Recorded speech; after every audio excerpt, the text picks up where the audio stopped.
سعيدين في هذا اليوم الجميل، توقيع اعتماد نتيجة امتحانات الشهادة الثانوية للعام 2026 بحضور السيد أو الرفيق رئيس مجلس الوزراء ورفيق رئيس الجهاز القضائي والنائب العام ومدير عام الشرطة ووزيري التعليم العام والتعليم العالي ووكيل وزارة مجلس الوزراء والرفاق من زملاء المعلمين في اللجنة الفنية لامتحانات الشهادة السودانية.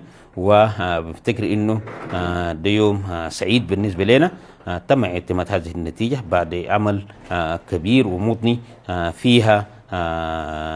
انتهينا من كل هذه المراحل، والحمد لله انه نؤكد للجميع ان شاء الله في القريب الاجل سيعلن هذه النتيجة. قريبا ان شاء الله يعلن هذه النتيجة، ونبشر ابنائنا الطلاب واولياء امور الطلاب باذن الله النتيجه مبشره ونتيجه كويسه، وان شاء الله نامل في انه الناجحين نعمل لهم التقديم مباشر للجامعات، واما الذين لم يحالفوا الحظ باذن الله ان شاء الله يستعدوا للعام الدراسي الجديد، واحنا على استعداد في انه نقدم كل ما يمكن تقديمه لابنائنا الطلاب من اجل النجاح والتفوق. وشكرا جزيلا.